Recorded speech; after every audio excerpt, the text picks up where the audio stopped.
Assalamualaikum warahmatullahi wabarakatuh. Hai guys, terima kasih ya sudah nonton lagi channel aku. Kali ini di video ini saya akan membahas mengenai materi SKB Administrator Kesehatan, yaitu mengenai Sistem Informasi Manajemen Puskesmas atau biasa disingkat dengan SIMPUS. Sebelum kita mulai materi, bagi teman-teman jangan lupa subscribe dulu channel aku agar aku tambah semangat buat video-video selanjutnya. Dan jika kalian suka pada video ini, kalian bisa like, kalian juga bisa komen di bawah konten apa selanjutnya akan saya buat. Dan jangan lupa nyalakan notifikasi lonceng agar kamu tidak ketinggalan video-video aku selanjutnya. Selamat belajar. Dalam sistem kesehatan nasional, Puskesmas adalah sebagai ujung tombak dari memberikan pelayanan kesehatan dasar kepada masyarakat yang dikenal sebagai upaya kesehatan masyarakat atau UKM serta strata pertama di setiap kecamatan. Puskesmas juga bertanggung jawab atas masalah kesehatan yang ada di wilayah kerjanya. Berdasarkan keputusan Menteri Kesehatan RI nomor 128 Menkes SK-2 jelaskan tentang pengertian puskesmas sebagai unit teknis dinas yang bertanggung jawab menyelenggarakan pembangunan kesehatan di suatu wilayah kerjanya.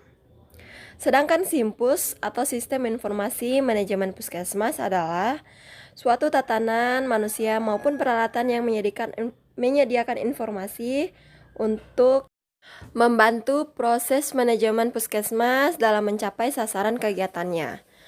Sumber informasi utamanya adalah SP2TP, sedangkan informasi lainnya adalah sebagai informasi pelengkap saja. Tujuan umum SIMPUS adalah meningkatkan kualitas manajemen puskesmas secara lebih berhasil guna dan berdaya guna melalui pemanfaatan secara optimal data SP2TP dan informasi lainnya yang menunjang. Sedangkan tujuan khusus dari SIMPUS adalah pertama, sebagai dasar penyusunan perencanaan tingkat puskesmas, sebagai dasar penyusunan rencana pelaksanaan kegiatan pokok puskesmas. Ketiga, sebagai dasar pemantauan dan evaluasi pelaksanaan kegiatan pokok puskesmas. Dan yang keempat itu untuk mengatasi berbagai hambatan pelaksanaan kegiatan pokok puskesmas. Selanjutnya itu adalah penyelenggaraan SIMPUS. Sebagaimana diketahui, sistem pencatatan dan pelaporan terpadu terdiri dari komponen pencatatan dan komponen pelaporan. Yang terutama dibutuhkan untuk menunjang kegiatan manajemen puskesmas adalah komponen pencatatan. Oleh karena itu, informasi yang dapat dihasilkan dari komponen ini lebih lengkap daripada komponen pelaporan lainnya. Pencatatan yang utama antara lain pertama, kartu individu, seperti kartu rawat jalan, kartu ibu, kartu TB, kartu rumah, dan sebagainya. Kedua yaitu register seperti register kunjungan, register kesehatan ibu dan anak, register filariasis, register posyandu, dan sebagainya. Ketiga itu laporan kegiatan luar biasa dan laporan bulanan sentinel. Keempat itu rekam kesehatan keluarga atau RKK yang diberi khusus untuk keluarga berisiko.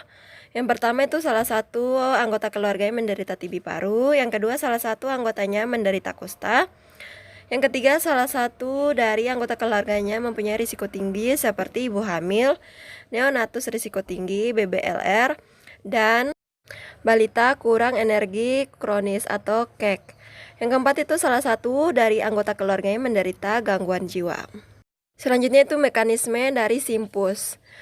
Mekanisme kerja SIMPUS adalah sebagai berikut. Pertama, itu data dari sistem pencatatan dan pelaporan terpadu dan data lainnya diolah, kemudian disajikan dan diimplementasikan sesuai dengan petunjuk pengolahan dan pemanfaatan data sistem pencatatan dan pelaporan terpadu serta petunjuk dari masing-masing program yang ada, seperti program infeksi saluran pernapasan atas, malaria, imunisasi, serta kesehatan lingkungan, KIA, gizi, puskesmas, dan lain-lainnya. Mekanisme kedua yaitu pengolahan, analisis, interpretasi, dan penyajian yang dilakukan oleh para penanggung jawab masing-masing kegiatan di puskesmas dan pengelola program di semua jenjang administrasi. Mekanisme yang ketiga yaitu informasi yang diperoleh dari pengolahan dan interpretasi data sistem pencatatan dan pelaporan terpadu puskesmas. Dan sumber data lainnya dapat bersifat kualitatif seperti meningkat, menurun, dan tidak ada perubahan. Dan bersifat kuantitatif dalam bentuk angka seperti jumlah, presentase, dan lain-lainnya.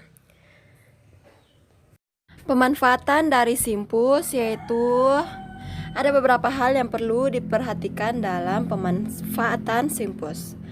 Pertama, informasi yang diperoleh dari sistem pencatatan dan pelaporan terpadu dan informasi lainnya dapat dimanfaatkan untuk menunjang proses manajemen di tingkat puskesmas sebagai bahan untuk penyusunan rencana tahunan di puskesmas, penyusunan rencana kerja operasional, dan bahan pantauan, evaluasi, dan pembinaan.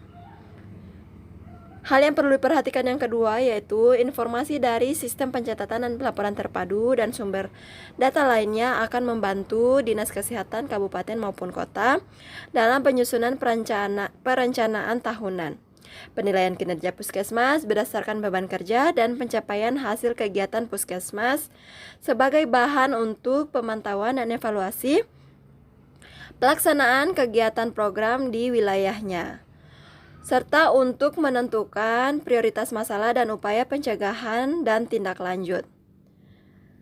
Hal yang perlu diperhatikan yang ketiga yaitu informasi dari sistem pencatatan dan pelaporan terpadu akan membantu kelancaran perencanaan, penggerakan, pelaksanaan, dan pengawasan pengendalian dan penilaian program-program sebagai bahan masukan.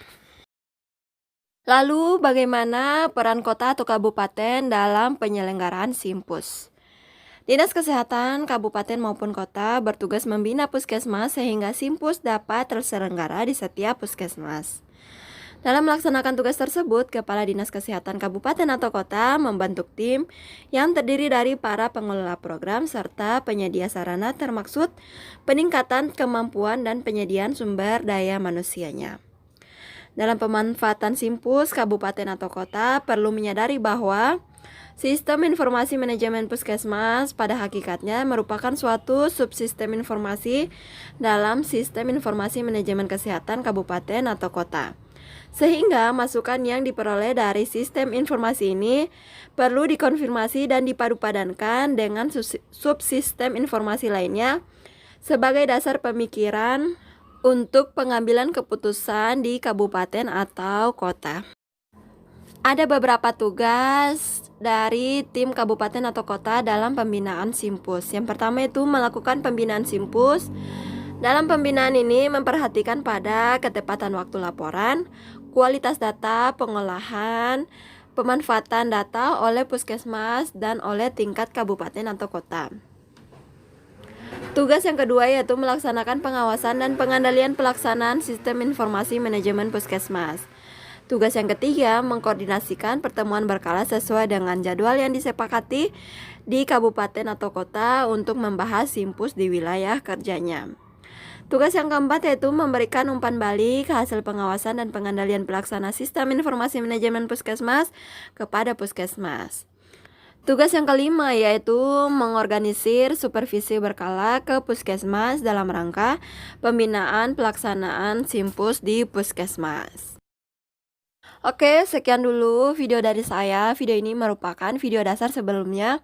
Harusnya video ini tayang sebelum SP2TP, namun sudahlah, teman-teman bisa nonton dulu ini, baru nonton lagi SP2TP-nya sebagai lanjut dari video ini. Semoga video ini bisa bermanfaat untuk kalian. Dan jangan lupa subscribe dulu channel aku agar aku tambah semangat buat video-video selanjutnya.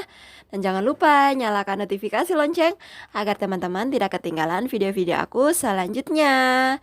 Bye!